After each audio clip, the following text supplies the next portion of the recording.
आज है 22 सितंबर और आज एक प्राकृतिक घटना होता है जिसे हम लोग कहते हैं ऑटम इक्विनॉक्स, शरद विषुव। तो ये ऑटम इक्विनॉक्स क्या होता है और किसी भी क्षेत्र पर इसका क्या प्रभाव पड़ता है, खास करके हम लोग भारत के संदर्भ में देखेंगे कि भारत पर इसका क्या प्रभाव पड़ेगा। देखिए, तो हम लोग पहले समझेंगे कि ऑटम इक्विनॉक्स होता क्या है ना, शरद विषुव किसे कहते हैं। दरअसल आपको पता है कि पृथ्वी की दो गतियां होती है, दो मोशन है ना। एक को कहते हैं रोटेशन और एक को कहते हैं रिवॉल्यूशन। मतलब पृथ्वी जो गति करती है वो दो प्रकार से, एक रोटेशन को मतलब घूर्णन, और रेवोल्यूशन को मतलब परिक्रमण। रोटेशन मतलब हो गया अपने ही एक्सिस पर पृथ्वी ऐसे घूमती है, ये हो गया रोटेशन। और जब सूरज के चारों ओर चक्कर लगाती है वो क्या हो गया, रेवोल्यूशन। अपने एक्सिस पर घूर्णन जो होता है, इसको घूर्णन बोलते हैं हिंदी में, ठीक है। तो जो घूर्णन होता है, रोटेशन होता है, इसकी वजह से क्या होता है, दिन और रात है ना। दिन और रात कैसे, अभी बोलते सुबह है, शाम है, फिर रात हो गया है ना, ये कैसे हो रहा है, ये रोटेशन के कारण हो रहा है। और सीजन जब चेंज होता है, जब सीजन में बदलाव आता है, बोलते कभी अभी तो ठंडा का समय चल रहा है, अभी तो गर्मी का समय आ गया है ना, फिर बरसात आ गया, ये कैसे होता है। तो ऋतु परिवर्तन कैसे होता है, तो ऋतु परिवर्तन होता है रिवॉल्यूशन के कारण।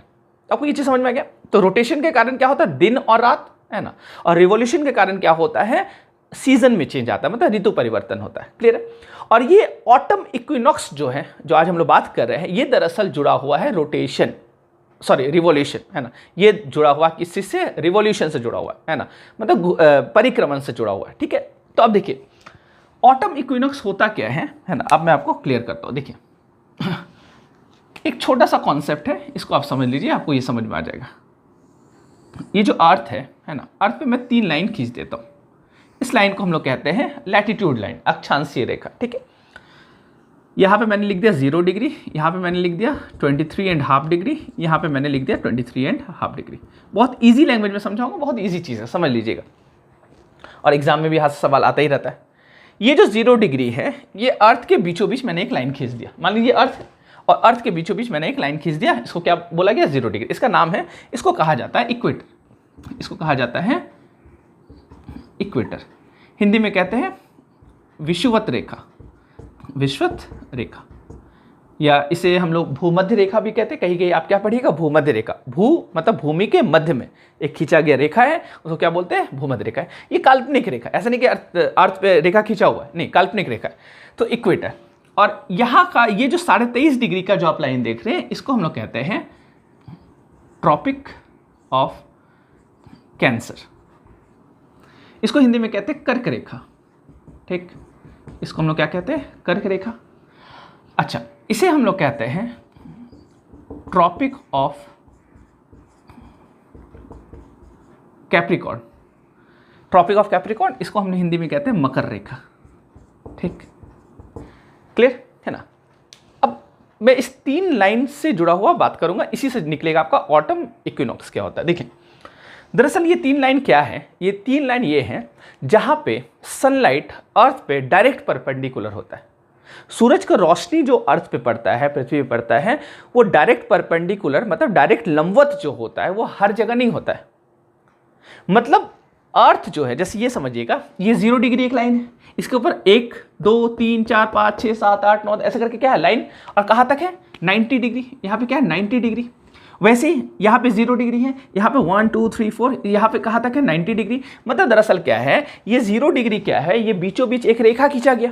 0 डिग्री जिसको हम लोग कह रहे हैं, 0 डिग्री के ऊपर वाला जो क्षेत्र है, इसको हम लोग बोलते हैं नॉर्दर्न हेमिस्फीयर, उत्तरी गोलार्ध। और 0 डिग्री के नीचे वाला जो क्षेत्र है, इसको हम लोग बोलते हैं साउदर्न हेमिस्फीयर या दक्षिणी गोलार्ध। क्लियर है।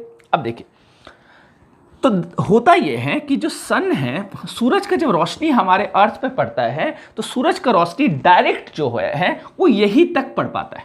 मतलब इसके ऊपर सूरज का रोशनी डायरेक्ट नहीं पड़ता है, तिरछा पड़ता है, रोशनी आता है, लेकिन डायरेक्ट। जैसे मान लीजिए कि आपने टॉर्च जलाया, और टॉर्च जलाया तो टॉर्च से यहाँ पे रोशनी आए, माने एक ग्लोब है, ग्लोब मान लीजिए ग्लोब है, टॉर्च से आपने रोशनी जलाया तो डायरेक्ट टॉर्च का रोशनी यहाँ पे पड़ रहा है, इस जगह पे पड़ रहा है। लेकिन लाइट इधर भी फैलेगा, इधर भी फैलेगा, इधर भी फैलेगा, इधर भी फैलेगा, लेकिन हम लोग क्या कहेंगे कि डायरेक्ट परपेंडिकुलर इस जगह पे है ना। इसी को बोलते हैं डायरेक्ट परपेंडिकुलर। डायरेक्ट परपेंडिकुलर का मतलब ये होता है जहां पे डायरेक्ट रोशनी पड़ता है। तो सूरज का जो रोशनी है, ये ट्रॉपिक ऑफ कैंसर के ऊपर नहीं पड़ता है डायरेक्ट, वैसे ही ट्रॉपिक ऑफ कैप्रिकॉर्न के नीचे नहीं पड़ता है। क्लियर है, ये क्लियर है। मतलब सालों भर 12 महीना आप क्या देखोगे कि सूरज का जो रोशनी है, ये इसी के अंदर घूमते रहता है, इसी के अंदर कोई बदलाव नहीं। ऐसा कोई भी महीना नहीं आएगा कि ट्रॉपिक ऑफ कैंसर के ऊपर चला जाए या ट्रॉपिक ऑफ कैप्रिकॉर्न के, मतलब ट्रॉपिक ऑफ कैंसर मतलब कर्क रेखा और मकर रेखा के बीच में ही सूरज का रोशनी क्या होता है, घूमते रहता है। अब देखिए दरअसल होता क्या है, ये जो इक्वेटर है, सवाल आपसे पूछता है एग्जाम में, सूरज का रोशनी साल में कितने बार इक्वेटर पर पड़ता है? तो याद रखिएगा साल में 2 बार इक्वेटर पर सूरज का रोशनी पड़ता है। क्लियर? अच्छा, ट्रॉपिक ऑफ कैंसर पर साल में कितनी बार पड़ता है? तो आप बताइएगा 1 बार। साल में 1 बार ट्रॉपिक ऑफ कैंसर पर परपेंडिकुलर होता है और साल में 1 बार ट्रॉपिक ऑफ कैप्रिकॉर्न मतलब मकर रेखा पर परपेंडिकुलर होता है। क्लियर है? इसका मतलब यह हुआ कि ट्रॉपिक ऑफ कैंसर और ट्रॉपिक ऑफ कैप्रिकॉर्न के बीच में जितना अक्षांश रेखा है, जितना लैटिट्यूड लाइन है, सब पर साल में 2 बार सनलाइट परपेंडिकुलर होता है, केवल ट्रॉपिक ऑफ कैंसर और ट्रॉपिक ऑफ कैप्रिकॉर्न को छोड़कर। क्लियर? अब देखिए ट्रॉपिक ऑफ कैंसर जो है, मैंने आपको क्या बताया कि इससे क्या होता है, ऋतु परिवर्तन होता है ना, सीजन में चेंज आता है, गर्मी का समय आ गया, ठंडा का समय आ गया। ये कैसे होता है? ये इसकी वजह से होता है, रिवॉल्यूशन के, है ना, अर्थ का रिवॉल्यूशन की वजह से, है ना। अब देखिए 0 डिग्री पर 2 बार जो पड़ता है वो डेट आपको याद रखना कब कब होता है। एक तो होता है 21 मार्च, ठीक, एक होता है 21 मार्च और एक होता है 22 या 23 सितंबर, लीप ईयर की वजह से, है ना। तो इस बार 22 सितंबर है ना, 22 सितंबर को क्या हो रहा है, सनलाइट परपेंडिकुलर, आज 22 सितंबर है, तो आज जो है सनलाइट परपेंडिकुलर है यहाँ पे इक्वेटर पर, ठीक। वैसे ही ट्रॉपिक ऑफ कैंसर जो है यहाँ पे 21 जून को सनलाइट परपेंडिकुलर होता है, ठीक। ट्रॉपिक ऑफ कैप्रिकॉर्न जो है यहाँ पर 22 दिसंबर को सनलाइट परपेंडिकुलर होता है। क्लियर? अब इससे क्या आपको पता चल रहा है? इससे पता ये चलेगा कि किस क्षेत्र में, किस जगह पर, किस देश में कैसा वहाँ का तापमान है, और तापमान के हिसाब से आप वहाँ का ऋतु के बारे में, मतलब वहाँ के सीजन के बारे में बता पाइएगा। यहाँ पे किस तरह का सीजन अभी है ना, गर्मी का समय है, ठंडा का समय है, बरसात क्या है ना, या ठंडा गर्मी मिक्स है, ठीक ठाक है, कभी ठंडा लग रहा है कभी गर्मी लग रहा है, ये कैसे पता चलता है?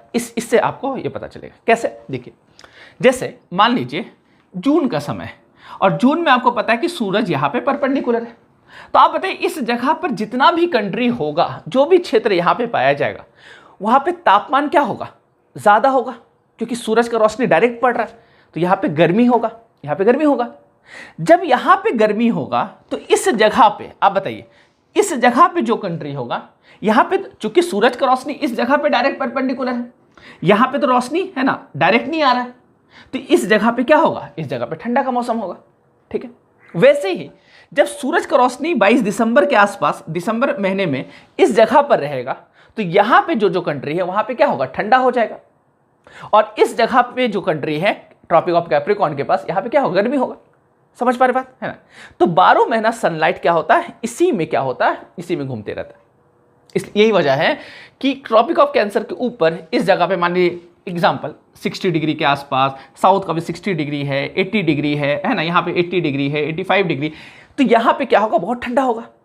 क्यों ठंडा हो जाता है? क्योंकि यहाँ पे सूरज का रोशनी डायरेक्ट परपेंडिकुलर नहीं, इसलिए आप जैसे जैसे ऊपर जाइएगा 90 डिग्री क्या पोल है ना, जिसको बोलते हैं नॉर्थ पोल, इसको बोलते हैं साउथ पोल, उत्तरी ध्रुव और दक्षिणी ध्रुव, तो वहाँ पे क्या माइनस में टेम्परेचर रहता है, क्योंकि सूरज का रोशनी नहीं वहाँ तक पहुँच ही नहीं पाता ठीक से। क्लियर है ना। अब देखिए इसका नाम है, और यही नाम आपको याद रखना जो आपसे एग्जाम पे पूछता है, ठीक है। दरअसल 21 जून, अगर हम लोग भारत के संदर्भ में बात करें तो भारत पे आप ध्यान रखिए, भारत जो है, भारत यहाँ है, ठीक।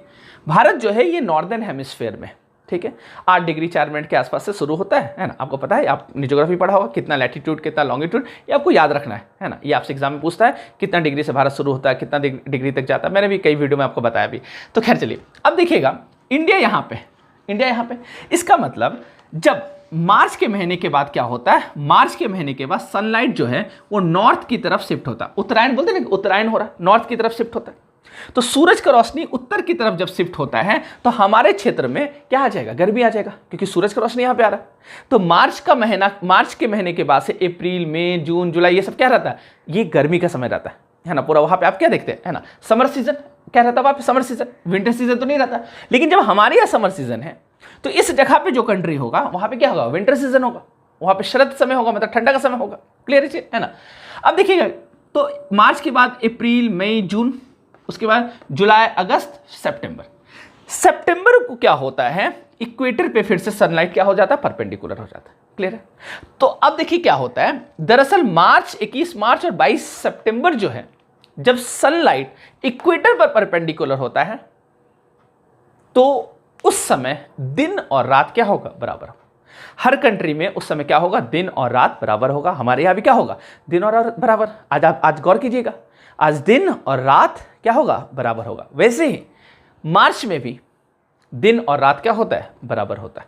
क्लियरिज है ना। यहां से अब क्या होगा, सूरज की रोशनी सितंबर के बाद से साउदर्न हेमिस्फीयर में शिफ्ट हो जाएगा, और जैसे साउदर्न हेमिस्फीयर में शिफ्ट होगा धीरे धीरे अब क्या होगा, दिन छोटा करने लगेगा और रात लंबा, है ना। तो यहां से दिन छोटा होना शुरू हो जाएगा। मार्च के बाद क्या होता है, भारत में दिन यहां से बड़ा होना शुरू हो जाता है। मार्च के बाद दिन बड़ा होना शुरू हो जाता है और रात यहां पे क्या होता है, छोटा होता है। जबकि यहां पे क्या होता है, यहां पे दिन जैसे सितंबर के बाद से क्या होगा, दिन छोटा होगा और लंबी रात होगी।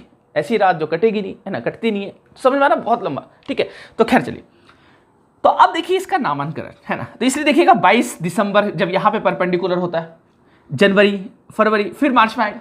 तो इस समय दिसंबर के आसपास, नवंबर, दिसंबर, जनवरी, ये सब क्या है, ये सब ठंडा समय। हमारे यहाँ बहुत ज़्यादा ठंडा रहता है, लेकिन इस क्षेत्र में क्या रहता है, गर्मी रहता है ना।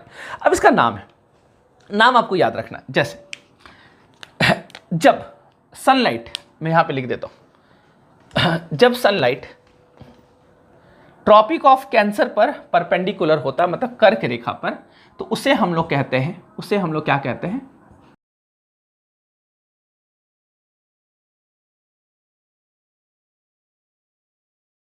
इसे हम लोग क्या कहते हैं, समर सॉल्स्टिस, है ना, समर सॉल्स्टिस। ठीक है, हिंदी में कहते हैं कर्क संक्रांति। क्लियर।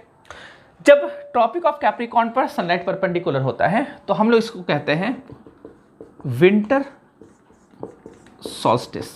ठीक, ट्रॉपिक ऑफ कैप्रिकॉर्न पर इसको क्या कहते हैं, विंटर सॉल्स्टिस। इसी को कहते हैं मकर संक्रांति। क्या कहते हैं, मकर संक्रांति। तो समर सॉल्स्टिस क्या हो गया, ट्रॉपिक ऑफ कैंसर पर जब परपेंडिकुलर होता है, समर सॉल्स्टिस। विंटर सॉल्स्टिस कब बोलते हैं, जब ट्रॉपिक ऑफ कैप्रिकॉर्न, है ना, मकर संक्रांति। क्लियर है। जब इक्वेटर पर, मैंने आपको बताया 2 बार, है ना, इक्वेटर पर परपेंडिकुलर होता है सनलाइट, उसको हम लोग कहते हैं, इस जगह पे मैं यहां लिख देता हूं, इसको कहते हैं इक्विनॉक्स। इक्विनॉक्स, ये हिंदी में कहते हैं विषुव। क्लियर, इसको क्या कहते हैं, विषुव। इक्विनॉक्स या विषुव कहते हैं। अब देखिए मैंने जैसे बताया कि अब इक्विनॉक्स बोलेंगे तो आप समझिएगा इक्विनॉक्स है, मतलब क्या हो गया, सनलाइट जो है वो 0 डिग्री पे परपेंडिकुलर है, इक्वेटर पे परपेंडिकुलर है। तो इसका मतलब ये हुआ, तो अब उसका विभाजन कैसे करेंगे, तो इक्विनॉक्स मतलब कौन सा इक्विनॉक्स, हम लोग मार्च का इक्विनॉक्स का बात कर रहे हैं या सितंबर का। तो इसका नाम है, इसका नाम क्या है, देखिए मार्च में जो इक्विनॉक्स होता है 21 मार्च को, इसको हम लोग कहते हैं स्प्रिंग, स्प्रिंग इक्विनॉक्स। ठीक, इसको हिंदी में कहते हैं क्या, बसंत, है ना, बसंत विषुव। और जो आज है, जो मैंने आपको, जो हमारा टॉपिक है वो दरअसल ये जो 22 सितंबर है ये मार्च वाला हो गया, 21 मार्च। 22 सितंबर जो आज जो है इसको हम लोग कहते हैं ऑटम, ऑटम इक्विनॉक्स। ठीक, इसको हम लोग हिंदी में कहते हैं शरद विषुव। इसको हम लोग क्या कहते हैं, शरद विषुव, ऑटम इक्विनॉक्स। क्लियर। तो ये नाम आपको याद रखना। तो आज जो है वो क्या है, ऑटम इक्विनॉक्स है। आज जो है ऑटम इक्विनॉक्स है 22 सितंबर। तो आज क्या हुआ, दिन और रात बढ़ा, और यहाँ से क्या परिवर्तन आएगा, यहाँ से क्या परिवर्तन आएगा बताइए आप, यहाँ से परिवर्तन आएगा कि अब यहाँ से धीरे धीरे क्या होगा, दिन छोटा करना शुरू होगा और धीरे धीरे भारत में ठंडा प्रवेश होगा। तो इसको कहते हैं ऑटम इक्विनॉक्स। तो मेरे ख्याल से ये आपको समझ में आ गया होगा।